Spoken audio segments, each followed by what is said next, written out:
Problem solving is hunting. It is savage pleasure, and we are born to it. Thomas Harris. Welcome to Warfare, Advancement, and Revisionism. This is episode 3. It is being recorded the day after episodes 1 and 2, and they have yet to be published, so I have no feedback or questions to answer. My name is Preston Floyd, and I am your host. Today we will be going over our toolkit that I laid out in episode 1, how that changed a little bit over time, when it did, and where we were in our peopling of Africa while these changes were happening. We will also go a little bit more in depth into Africa's climate at the time, the animals we would be encountering, and the resources we would have access to.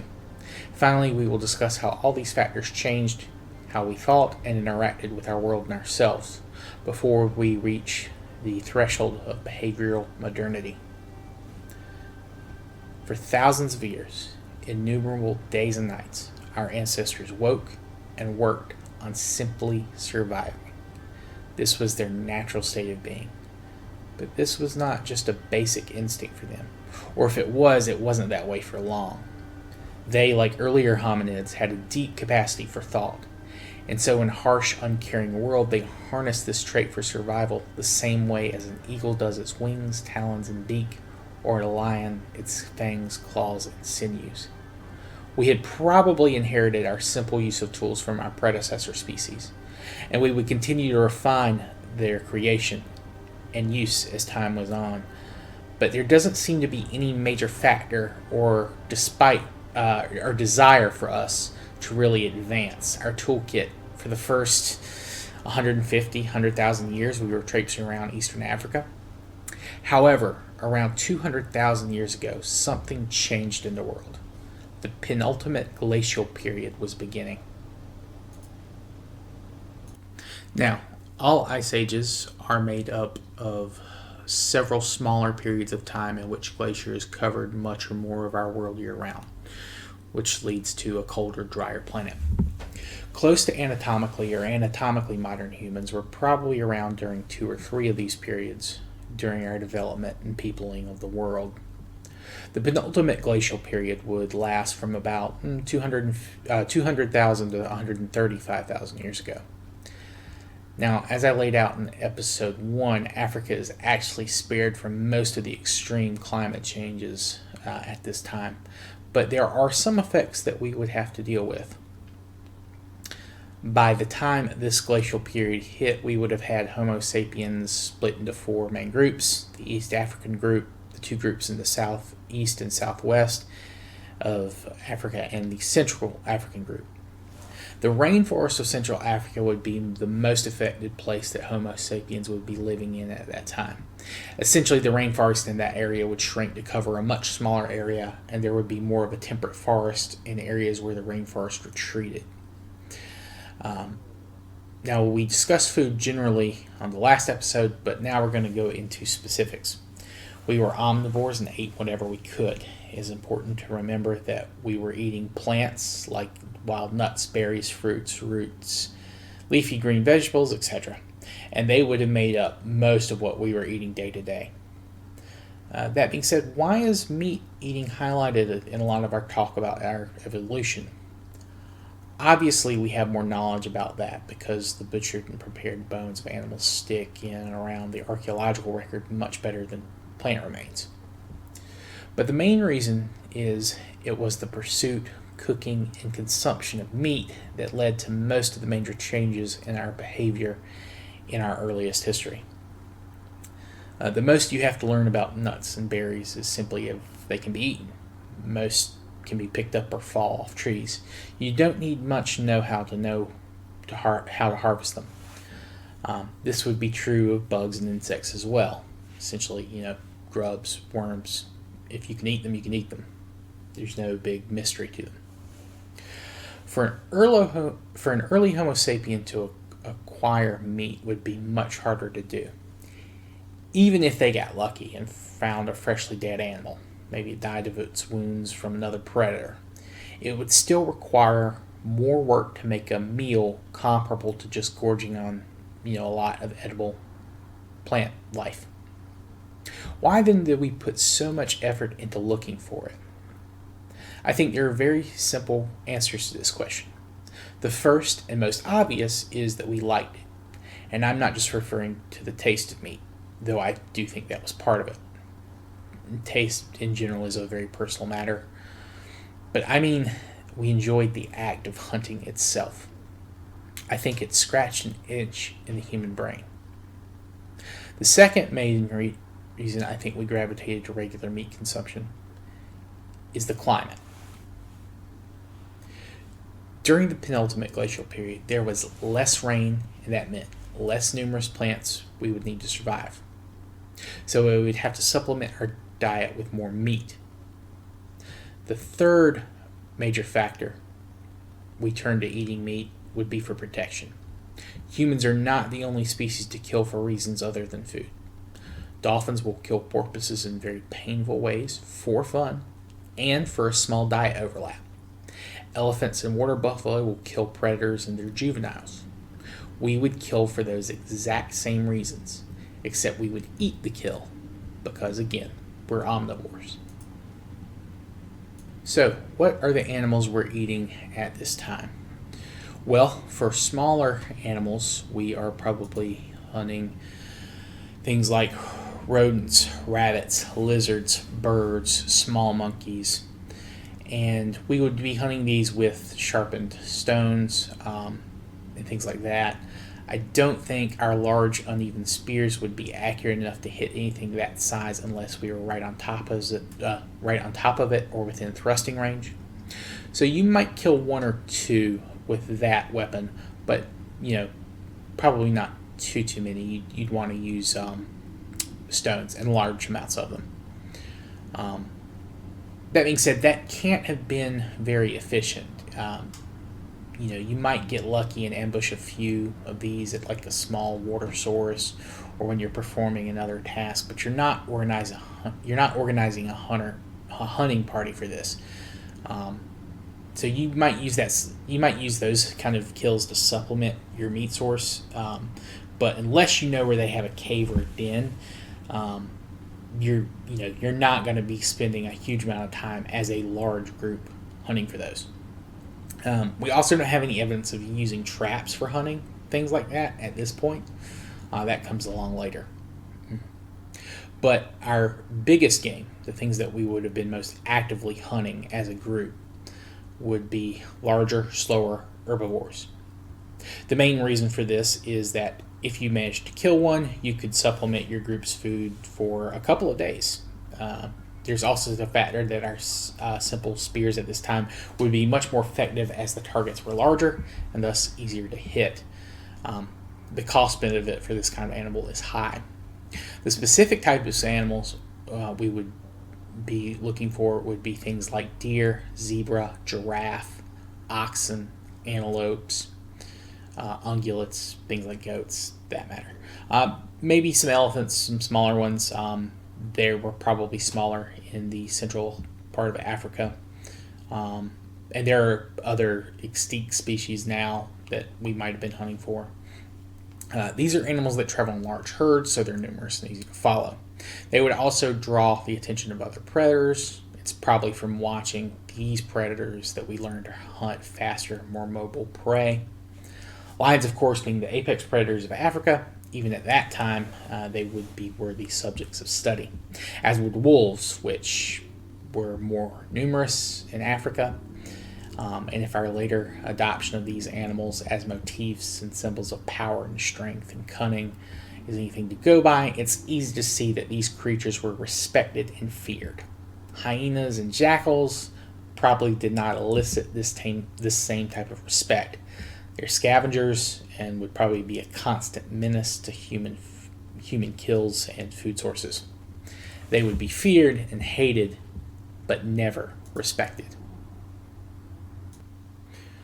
We would, like lions, wolves, and the Neanderthals before us, be ambush hunters. We would find our prey and pick a place where we could hide. Then most of the group would wait there, while a small number would get as close as possible before attacking and driving them toward the hidden group members. Then they would launch their own attacks. Most of these attacks would miss, and the hits these people did land would probably not be fatal. The spears and rocks we would be throwing wouldn't have the piercing power at the ranges we would be attacking from, but the animals would be hurt and they would be bleeding. We would then follow the injured animal, and provided that no predators got in our way, we would get in close once the animal had collapsed or could run no longer, and then attack from all sides, downing the animal. We would then proceed to butcher it, and some would probably be eaten there, and then the rest would be returned to the group. Now, this process led to humans living in that time to be extremely well conditioned. They would be the original long distance runners. And while not able to run as fast as most of the prey they chased in short distances, they would be able to keep up their speed for longer distances.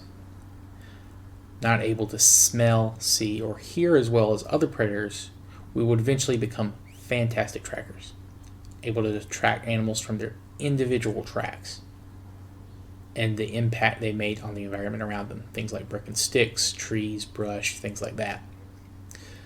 Some peoples never lost the skill. Some would relearn it. Now, as we were killing more and more animals for meat, we were also gaining their bones and their hide. Early on, bones would be used in a very similar manner to stone. But what about animal skin? Would we be using that for leather that early? Now, it would by no means be high quality, and there would be no small stitched pieces, and it would not smell nearly as nice as what you could find today. But there are a couple of items to back this up.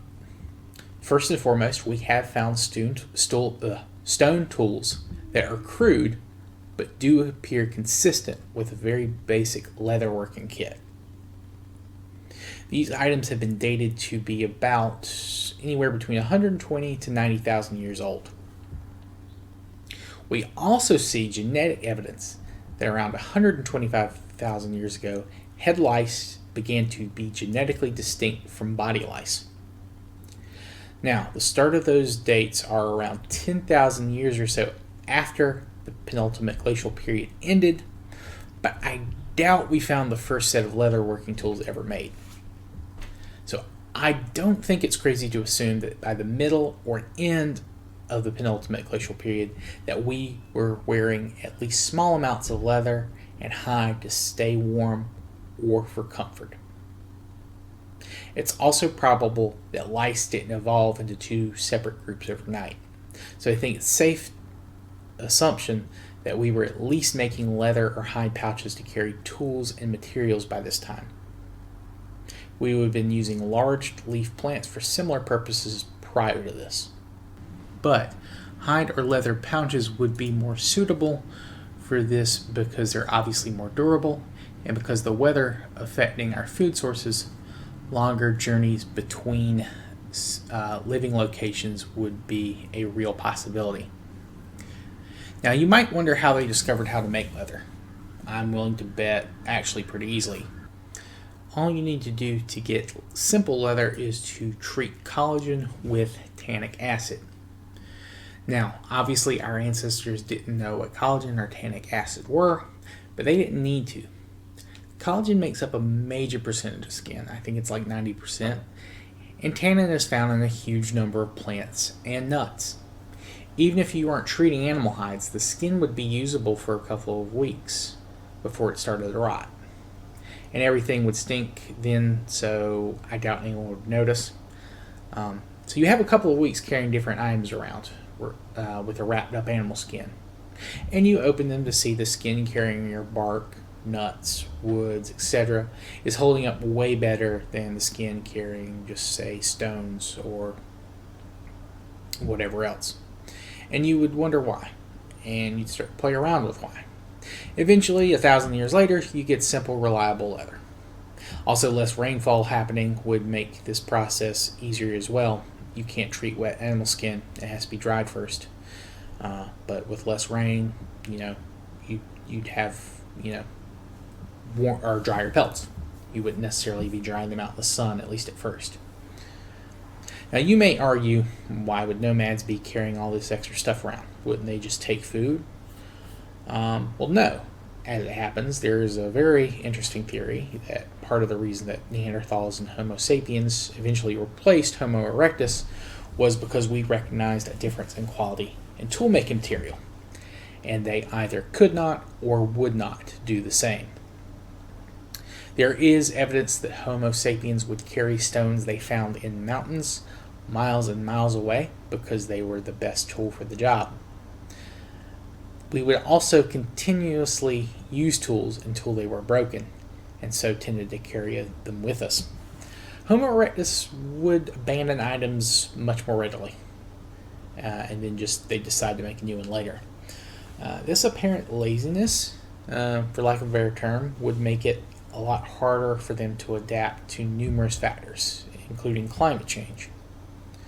Which brings us back to the end of the Penultimate Glacial Period. As I stated earlier, ice ages are made up of several periods where glacier coverage expands and contracts. However, there were relatively shorter segments between these periods that were closer to what we live with today. For earlier Homo sapiens, there was only one other period of time that, when it comes to temperature and precipitation, was on average similar to what we live with today. This time frame is known by several names: the Eemian, the Ipswichian, Rissworm, Sangamonian, or Penultimate Interglacial Period, just to name a few. And all these names are based on geography. Basically, depending on where you live, the meaning can shift by 1,000 years or so. So, locally it's referred to by these different periods because it covers that specific time frame. I'm just going to be calling it Eemian. It's way easier, and So, by 130,000 years ago, the Eemian period has begun. The Sahara was probably in or about to begin a green period, and the West African group of Homo sapiens, or at least the group that ended up in West Africa, had left our initial Eastern African ranges behind, and they would quickly inhabit the new ranges that are opening up. So, at this point in time, we have an expanded toolkit that includes hide and leather. But there's a major factor that we haven't talked about at all. I know I touched on briefly societal, gender roles, all that crap in the first episode. But what about speech and language? Isn't that one of the most important factors to us being us? How have we survived as long as we have without the use of language? Well, here we're getting into a maze of theories and guesswork. Physically speaking, we should have been able to speak like we do today from the moment we evolved. We had the hyoid and vocal cords needed. The only thing really preventing us from doing more than making a random noise was our own brains. Now, I'm all for a good philosophical debate, and we are going to have episodes discussing philosophical tracks. But not this episode, and not this topic. Some truly huge names have stepped into the ring when it comes to how to explain the development of human languages. Names like Charles Darwin, Noam Chomsky, Michel Foucault, Claude Lévi-Strauss, and many others have all put forward ideas about how and why languages exist.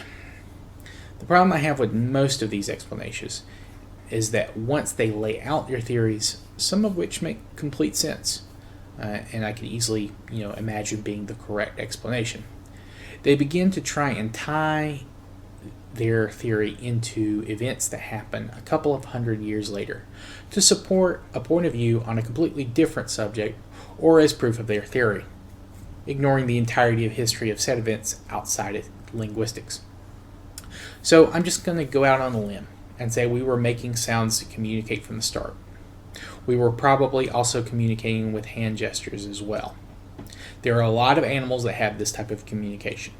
They will have different sounds for different types of threats, or a sound they make to convey distress or pleasure.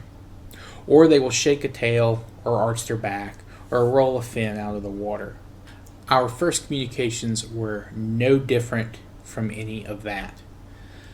What I think led us to develop our communication past that level is our need to convey and identify specifics, either of food or tools. Say, you are going somewhere and your sister in your group is going somewhere else. Where you're going, there is not going to be a specific type of stone, so you ask your sister to get you that stone.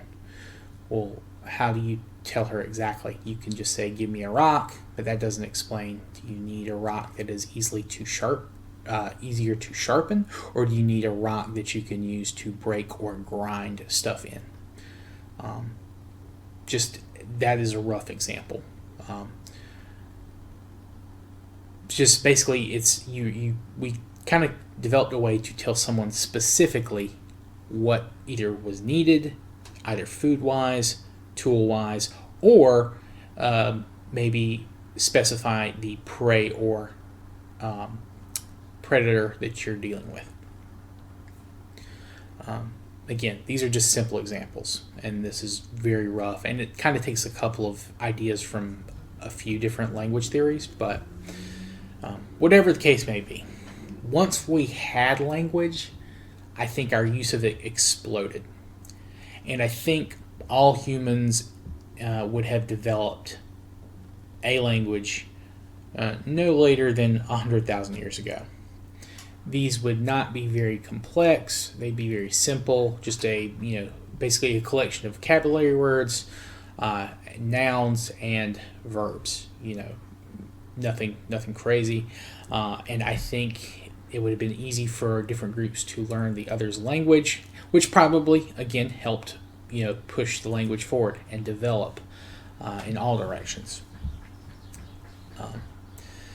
So, once language is developed, this is going to be a major tool that is going to help us reach what is known as behavioral modernity. This is a kind of a theory or concept that is used to distinguish current Homo sapiens from earlier hominids and primates, as well as from our anatomically modern ancestors, who we've been discussing basically the first 3.5 episodes. Personally, I don't find the term all that useful when it comes to discussing our earlier ancestors. Honestly, it's not all that useful for differentiating us between Neanderthals and Denisovans, really. It's more useful for separating us from other primates or possibly earlier hominids. Personally, I don't see a huge behavioral difference in the first person to cave paint on a wall from their parents, or the first person to string beads together from their parents. Still, if there was a point that we crossed over into behavioral modernity, it happened much earlier than we currently give credit for, and the things that are kind of considered the beginning points for behavioral modernity, things like burial, art, jewelry, ritual, those things I think were actually midpoints for behavioral modernity, not the beginning. But that is enough for this episode. Thank you all for listening. Next week we will be getting into the Eemian period and the last ice age, and of course we'll be going over some of our changes that happened to us at that point. Then the week after that, I believe, will not be a regular episode. I'll probably still be scripting, and might need 2 weeks for that, but we'll see. But in the meantime, I will have a couple of filler kind of meta episodes I had mentioned in our introduction.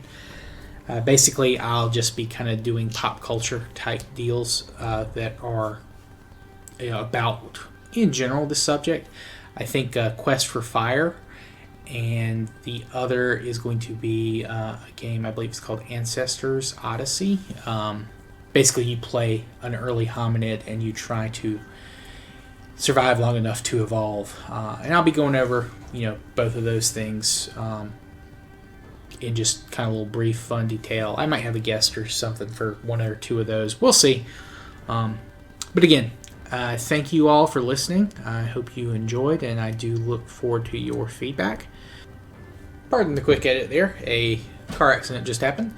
But yes, you can reach me at waradrevpod@gmail.com. That's WARADREVPOD@gmail.com.